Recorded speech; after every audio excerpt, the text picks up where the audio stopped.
Today we're going to focus on how to set up users in your eTail Pet dashboard. So you're going to come down on the left-hand side of your menu where it says admins and crews. Crews short for crew members.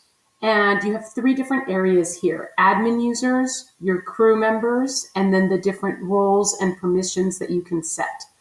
So for admin users, you come in here, you have three different types of users that you can create.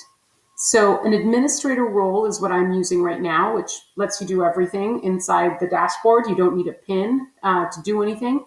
And you can pretty much do everything that you want. It's like an owner admin role. The next one is a restricted user.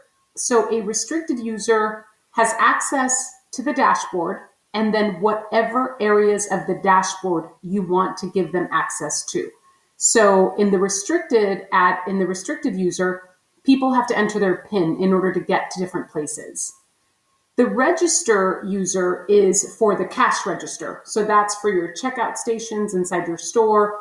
That's for every cash till drawer should have one register user, and that's how that works.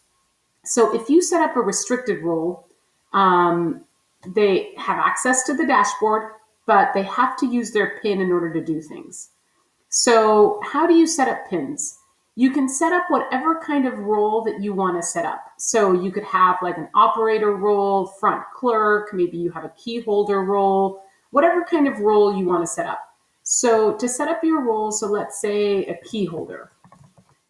We're going to set up our key holder role, and then we're going to decide what we want to give them access to. So do we want to give them access to anything regarding marketing, like manage communication setup that allows them to customize the emails? Do you want them to have access to change the shop by brand page, things like that? Then you come to the store area. So they definitely need to access customer information, maybe the recipe builder, manage the cash drawers, import, export customers. Maybe your key holder doesn't have to do that.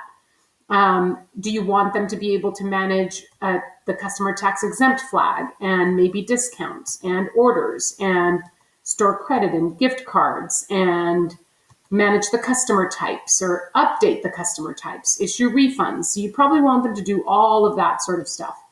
And then which reports do you want them to be able to see? Go ahead and click on the reports that you want to give them access to. And then you have access settings. So this is to access the settings. So changing like store hours on your website, changing payment information, configuration stuff like your Astro account, things like that. Do you want them to be able to create users? And then look at the inventory section. So you go ahead and create whatever kinds of roles that you want. And then you give them a PIN. So for crew members, you're going to create a new crew member. So first name, last name, and a 4-digit PIN. And then you assign whatever role you want them to have. So say, for example, customer service role.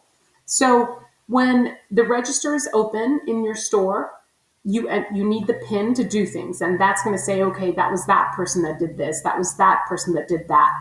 And you can also give them a restricted login where they can, for example, check in purchase orders or do item write-offs or inventory counts in the back.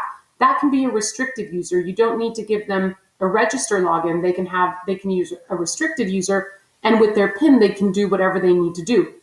So if you're the store owner, for example, you have all of the permissions. So you assign yourself a PIN with all of the permissions. So when you're at the register, you can change things on your website. You can change your settings. You can do anything that you want. You just have to enter your PIN. Yet the store clerk, who's just there to check people out, all they can access on that same register login is simply the parts that you let them do, like manage orders, issue refunds, check in purchase orders, that sort of stuff.